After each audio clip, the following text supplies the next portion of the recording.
साल 1979 इटावा के उसराहार थाने में एक बुजुर्ग आदमी पहुंचता है और वो पुलिस वालों से कहता है कि साहब मैं किसान हूं और मेरठ से मैं यहाँ बैल खरीदने आया था, लेकिन रास्ते में किसी ने मेरी जेब काट ली जिसमें कुछ 100 रुपए थे।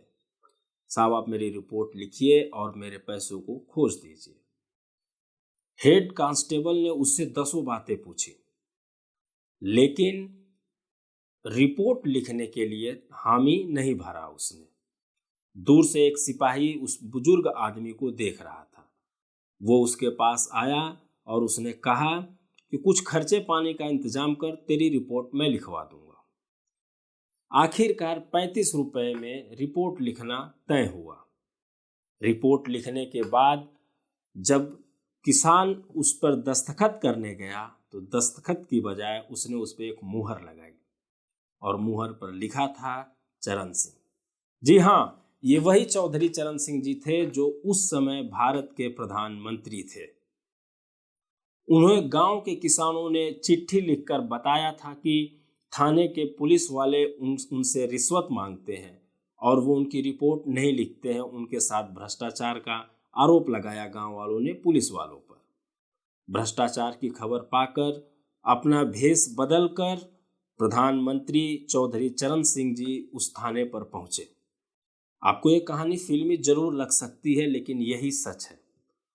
भ्रष्टाचार को अपनी नजरों से देखने के बाद उस पूरे थाने को उसी क्षण प्रधानमंत्री जी ने बर्खास्त कर दिया। आज हम आपको इस महान विभूति की जीवन गाथा सुनाएंगे। इन्होंने कहा था, देश की समृद्धि का रास्ता गांवों के खेतों एवं खलिहानों से होकर गुजरता है। इन्होंने कहा था कि किसान इस देश का मालिक है, परंतु वह अपनी ताकत भूल बैठा है। किसानों की दशा सुधरेगी तो देश सुधरेगा। चौधरी चरण सिंह जी ने आगे भी कहा कि भ्रष्टाचार का अंत ही देश को आगे ले जा सकता है। चौधरी शब्द का शाब्दिक अर्थ उन्होंने बताते हुए कहा कि चौधरी का मतलब है जो हल की चौ को धरा पर चलाता है। ये सारे के सारे भाव, ये सारे के सारे कोटेशन, ये सारे के सारे वक्तव्य उस समय के प्रधानमंत्री किसान नेता चौधरी चरण सिंह जी के हैं। नमस्कार दोस्तों, मैं विपिन कुमार और आप देख रहे हैं द सोशल डाइस शो।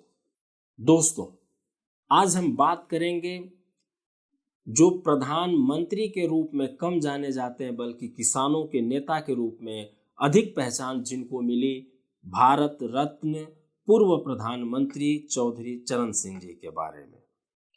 23 दिसंबर 1902 उस वक्त के यूनाइटेड प्रोविंस यानी कि आज के उत्तर प्रदेश के मेरठ जिले के नूरपुर गांव में चौधरी साहब का जन्म हुआ था। चौधरी चरण सिंह के अंदर बचपन से ही खेती किसानी और किसानों के प्रति लगाव बढ़ने लगा। बचपन से ही ये अंग्रेजों के खिलाफ लड़ने की योजना बनाने लगे। विज्ञान में स्नातक की पढ़ाई तथा इतिहास में स्नातकोत्तर करने के बाद इन्होंने अपनी कानून की पढ़ाई पूरी की और सन 1928 में गाजियाबाद में आकर अपनी वकालत करने लगे। चौधरी चरण सिंह जी कबीर दास और गांधी जी के विचारों से बहुत प्रभावित थे। अपनी पढ़ाई के दौरान ही ये जातीय भेदभाव के खिलाफ थे।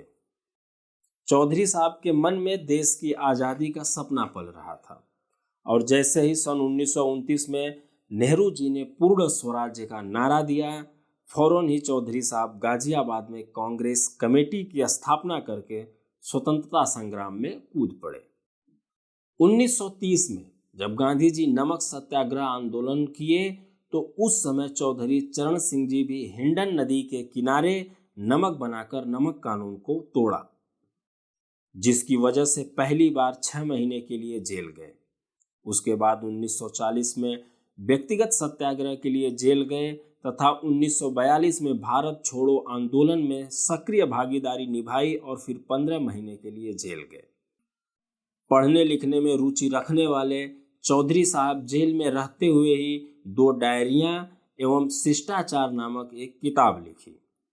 भारत की स्वतंत्रता की लड़ाई लड़ते हुए चौधरी साहब ने बहुत नज़दीक से राजनीति को देखा और परखा।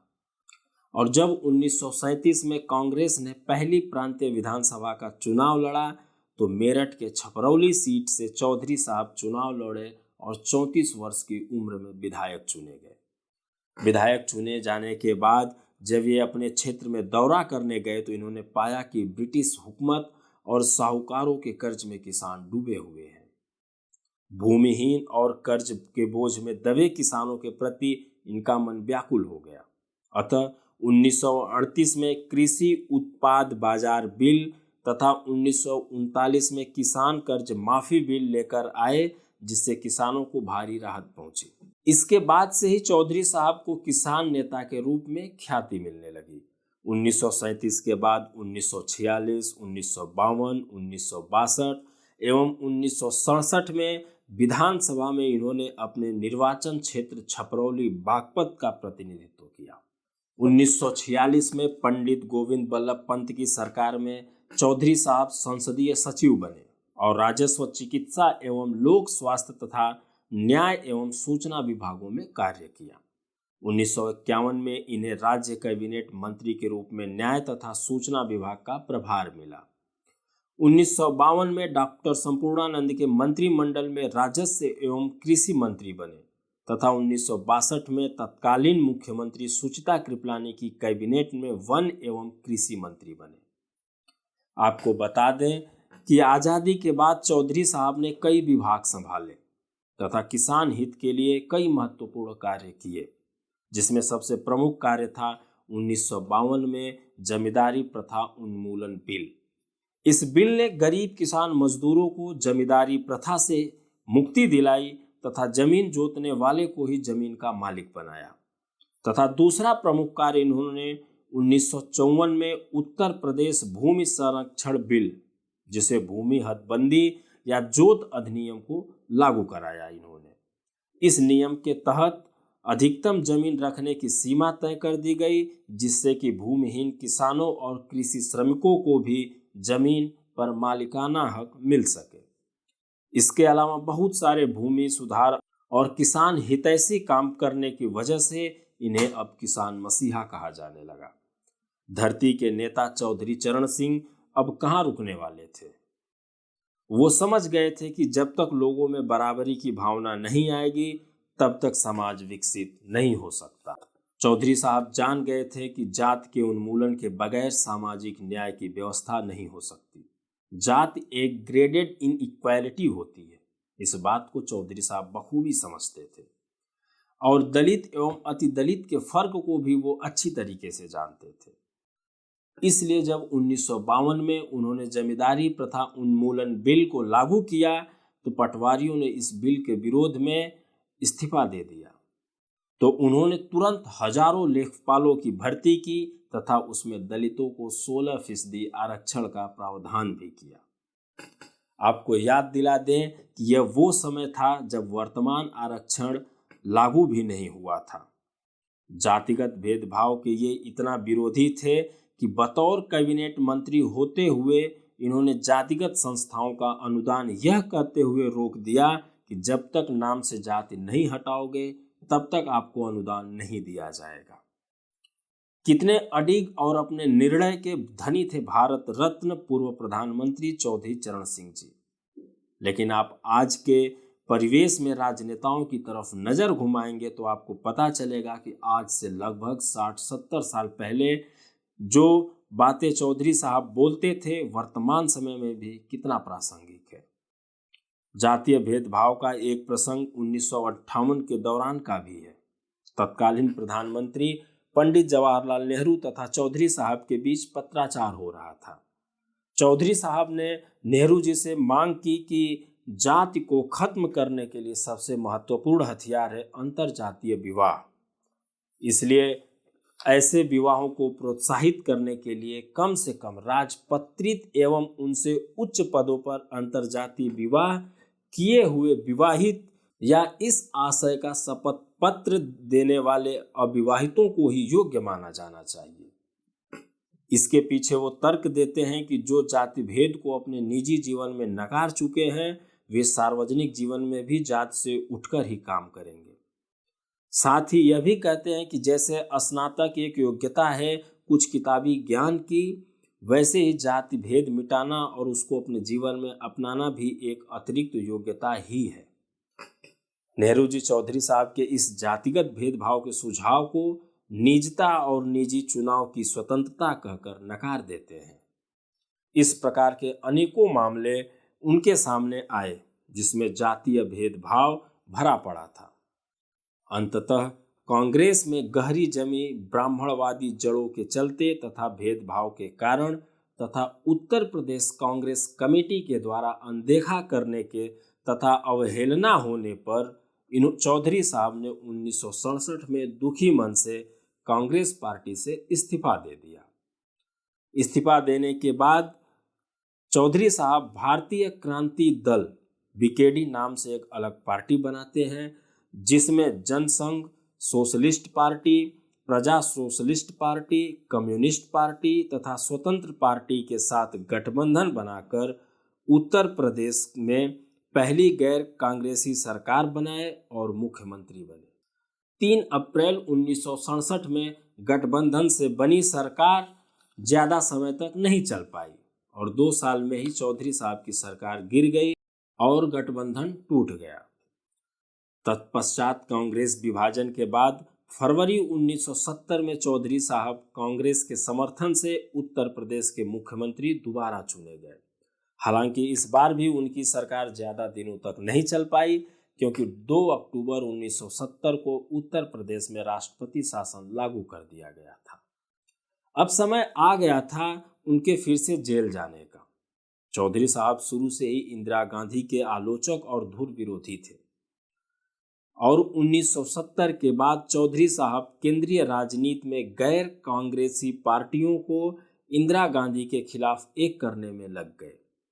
बढ़ते विरोध को देखते हुए इंदिरा गांधी ने आपातकाल लगाकर देश के तमाम बड़े नेताओं को गिरफ्तार करवाया, जिसमें चौधरी चरण सिंह जी भी थे। आपातकाल हटने के बाद देश की पहली गैर कांग्रेसी सरकार बनाने में महत्वपूर्ण भूमिका निभाने वाले चौधरी साहब पहले गृह मंत्री और बाद में वित्त मंत्रालय के साथ उप प्रधानमंत्री बने। इस दौरान कृषि सब्सिडी देना, नाबार्ड की स्थापना, अल्पसंख्यक आयोग की स्थापना और सबसे महत्वपूर्ण था मंडल कमीशन बनाना। समाज हित में चौधरी साहब ने अनेकों महत्वपूर्ण सुधार किए। इन सब के बाद राजनीतिक गलियारों में हवा बदलने लगी। अब समय आ गया था राजनीतिक समीकरण में परिवर्तन का। बदले राजनीतिक समीकरण में 28 जुलाई 1979 को चौधरी चरण सिंह समाजवादी पार्टियों तथा कांग्रेस यू के सहयोग से प्रधानमंत्री बने। कांग्रेस ई और सीपीआई ने इन्हें बाहर से समर्थन प्रदान किया। तभी अचानक से एक घटना घटती है और वह घटना यह है कि चूंकि चरण सिंह जी इंदिरा गांधी के धुर विरोधी थे, फिर भी इंदिरा गांधी ने उन्हें समर्थन दिया, लेकिन बहुमत साबित करने से पहले ही कुछ आपसी मतभेद के चलते इंदिरा जी ने अपना समर्थन वापस ले लिया और चौधरी चरण सिंह जी प्रधानमंत्री बनते बनते रह गए। अर्थात बहुमत साबित न कर पाने की वजह से चौधरी साहब बिना संसद का सामना किए ही 14 जनवरी 1980 को इस्तीफा दे दिए। बताया जाता है कि इंदिरा गांधी ने समर्थन वापसी का निर्णय इसलिए किया क्योंकि प्रधानमंत्री बनने के बाद चौधरी चरण सिंह जी इंदिरा गांधी के घर जाकर धन्यवाद नहीं कहा, जिसकी वजह से वह नाराज होकर अपना समर्थन वापस ले ली। यह भी बताया जाता है कि इस मामले में चरण सिंह को अटल बिहारी वाजपेयी तथा इंदिरा गांधी को संजय गांधी ने मिसगाइड करने का काम किया था। खैर, बातें चाहे कुछ भी हो, लेकिन किसान बहुजन हितैषी आवाज संसद में न गूंज सकी। समय और आगे बढ़ा तथा मध्यवर्ती चुनाव जीतकर इंदिरा गांधी प्रधानमंत्री बनी तथा कांग्रेस अब चौधरी साहब के प्रति ज्यादा हमलावर होती जा रही थी। इसी दौरान भारतीय जनता पार्टी की भी स्थापना हुई और शुरुआती कुछ दिनों के बाद बीजेपी ने भी चरण सिंह जी के खिलाफ दुष्प्रचार करना शुरू कर दिया। राजनैतिक कारणों के चलते जहां विरोधी दल उनको बदनाम करने में लगे रहे, वहीं चौधरी साहब लगातार किसान बहुजन हितैषी की लड़ाई लड़ते रहे। कांसीराम जी के साथ व्यापक बहुजन एकता के प्रयास उन्होंने किए, जो कि काफ़ी हद तक सफल भी रहा। और भी बहुत कुछ प्रयास चल ही रहा था कि किसान नेता चौधरी चरण सिंह जी की 29 मई 1987 को मृत्यु हो गई। गांधी जी की प्रेरणा से राजनीति में आने वाले, ताउम्र गांधी टोपी पहनने वाले, कबीर वाणी को जीवन में अपनाने वाले, जेपी के अग्रणी सेनानी बनने वाले और नेहरू युग में कांग्रेस में रहते हुए राम मनोहर लोहिया के समाजवाद को मानने वाले चौधरी चरण सिंह किसानवादी, बहुजनवादी और समाजवादी राजनैतिक सोच के एक अतुल्य संगम थे, जिसका फायदा ये देश कभी उतना नहीं उठा पाया जितना कि उठा सकता था। पढ़ने लिखने में बेहद रुचि और उसे देश समाज में योगदान देने के लिए बहुत जरूरी समझने वाले चौधरी चरण सिंह जी ने बहुत सारे लेख और किताबें लिखी। उनकी लिखी पुस्तकों में शिष्टाचार, जमींदारी उन्मूलन, भारत की गरीबी और उसका समाधान आदि प्रमुख किताबें हैं। बेहद जरूरी है कि इतिहास के परतों का तथ्यात्मक अध्ययन किया जाए और ऐसे किसान हितैषी बहुजन नायक का सही विश्लेषण किया जाए और इनको पढ़ा जाए, समझा जाए और याद किया जाए। भारत सरकार की तरफ से चौधरी चरण सिंह जी के जन्म दिवस को अर्थात 23 दिसंबर को किसान दिवस के रूप में मनाया जाता है। अगर आपको द सोशल डाइस पर प्रसारित की जा रही वीडियो पसंद आ रही है तो आप कमेंट बॉक्स में हमें ज़रूर बताएं और चैनल को शेयर और सब्सक्राइब जरूर करें। धन्यवाद।